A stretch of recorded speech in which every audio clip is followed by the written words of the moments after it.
Hi, welcome to Align Therapy today. We're going to talk about what it's like on your first visit to a Schroth therapist, at least a Schroth therapist that works here at Align Therapy. We have a specific way of going through and evaluating people with scoliosis, and Will has been gracious enough to be willing to come in and help us demonstrate what it's like on that first visit.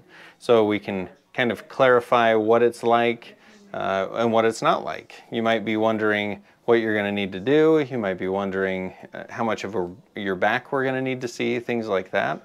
And this will hopefully clarify that so that you come prepared for what we're going to do on that first day.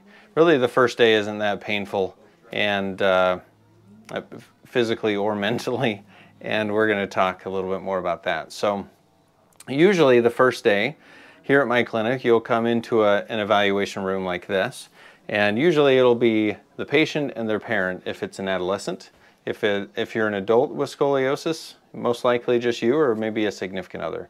So then we'll talk a little bit about your history. That's usually the first part. Usually with our paperwork, we've learned about your history a little bit, so we kind of know about you already. But then we're going to go a little bit deeper into those things that you talked about in the paperwork. So like with Will, tell me about when you were diagnosed with scoliosis. I was kind of diagnosed with scoliosis when I was like 12. I just went to like a doctor's appointment. All right. So then some other things we'd ask. Do you know what degree your curve is now? I think last time I checked it was like 29 degrees. 29 degrees. Have you been growing lately? Yeah. Yeah? So it shouldn't be getting worse, but if you don't have like a brace or anything, it probably is going to progress. Right. So we'd ask questions about your history like that, get a really clear understanding of what's going on and what your scoliosis history is. We may even ask, do you have any family members with scoliosis? I actually don't know the answer to that question. Yeah, I have one aunt that has it. You have an aunt that has it. So if you want to hear more about Will's history, we did a podcast episode together, so I'll put that link in the description. You can learn all about Will and about his journey with scoliosis. It's pretty cool, so I'd suggest listening to it. So after we talk a little bit and we get your history, then we go into a physical examination. So the physical examination, we're going to do a few different things. I'll give some examples with Will here so that you can kind of see what that's like. And none of this should be painful. That's a big thing that I want to have come across. If there's pain with something, make sure you let your therapist know. We're not trying to have things be painful, but we need to know if they are. So, Will, I'll have you stand up first and go ahead and touch your toes, or as close as you can get. Good. Come on back up.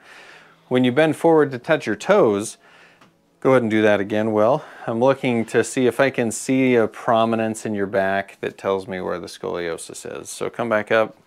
Then I'll usually have you go through some range of motion at your back, see how flexible you are, side to side, a little bit of rotation. Looks good.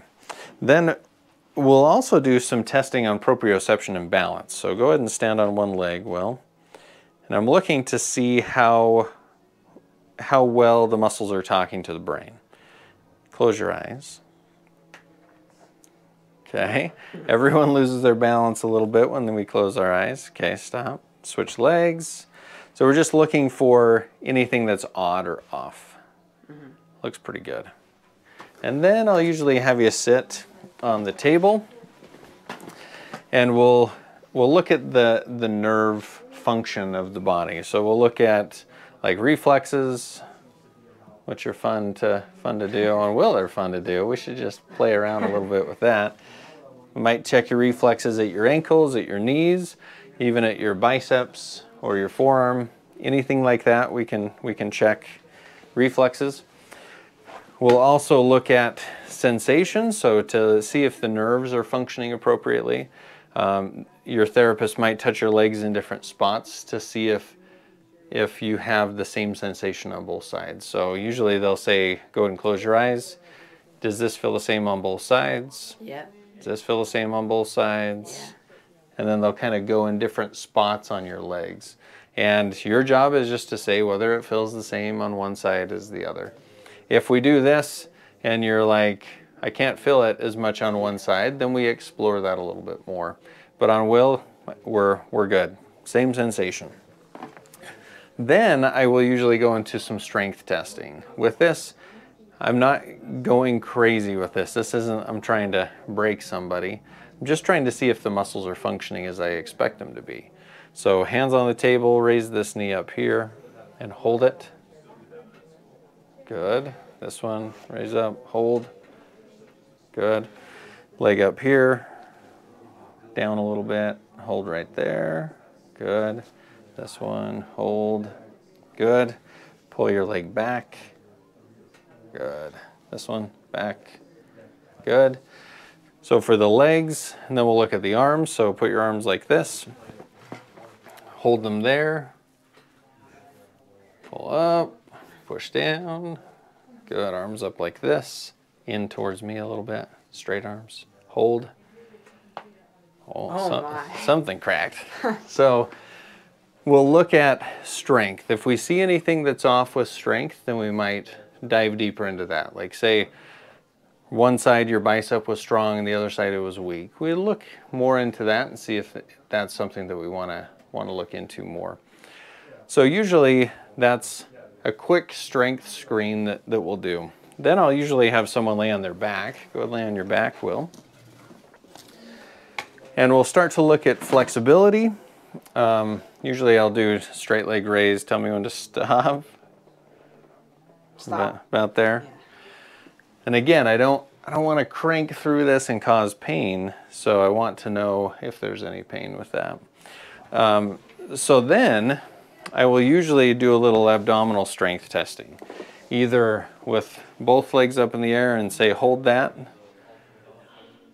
and then we go about 15 minutes holding, I'm just kidding, and slowly lower that to the table. Just kidding, not 15 minutes, don't do that. Good, and so I'm looking for that, how well he can control. I'm looking to see if he arches his back, things like that. Then I'll look at other strength testing. I like to look at hip strength, so lay on your right side. Raise your top leg up, back just a little, right there. Hold that, hold, hold, okay. And then we'll compare that to the other side. So after we get an idea of what his strength is like, sensation, nerve function, then we'll go to the back. So lay on your stomach. So here your therapist will probably push a little bit on your back. So they'll push a little bit to see how much mobility there is in the spine. And I'm not cranking on you, am I, Will? Nope. Not painful or anything. While I do that, I'm looking to see how lined up the spine is and what we can see as far as deviation from midline and things like that. I'm looking to see if one side is higher than the other. And I'm also looking for pain, if there's pain anywhere. So if I push over here and it's painful, then I make a note of that. I might push right on the spine, things like that. In this position, I might even look at flexibility of the legs. Feel that in your quad? Yep. Yep. Okay. And we can do a lot of other testing, but basically I want to reinforce we're not looking for pain. Well, we are looking for pain. We're not trying to cause pain with this, so don't worry about that. So go ahead and sit back up, Will. And then to get an accurate picture of what the scoliosis looks like, we'll normally use a scoliometer to look at the rotation in the back. It's called an angle of trunk rotation. So we'll go ahead and take that shirt off, sit here and face that way. Let's go right there. So they'll take a little tool like this. It's called a scoliometer. And you'll put your arms between your knees and bend forward with your hands going down to the floor. So then they'll just put this on your back and they're looking for the rotation in the spine all the way down to the low back. So come on back up. After they do that, go ahead and stand up. They'll have you stand face that way. And then what I'm looking for is looking at Will's pelvis to see if his pelvis is shifted to one side or the other, looking to see if his shoulder blades are shifted or asymmetrical, looking to see how his waistline is, and all of that tells me specifics about his scoliosis. I might have him turn around and see if we can see, go ahead and turn around, see if we can see the rib.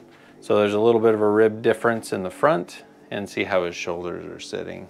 Okay, good, you can put your shirt back on.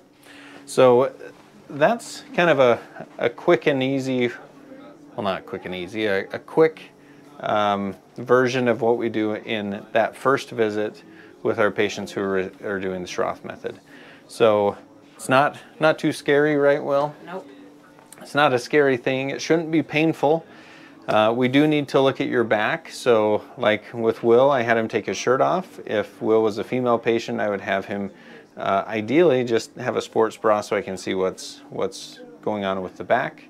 But after we figure out what's going on and we've evaluated everything, then we're ready to get into some exercise. But before that, I'll usually take some time to explain what I'm finding, explain the weaknesses that we see, explain the rotation that I'm seeing with the scoliometer, get the spine model that's over there, and really show what's going on with the curve.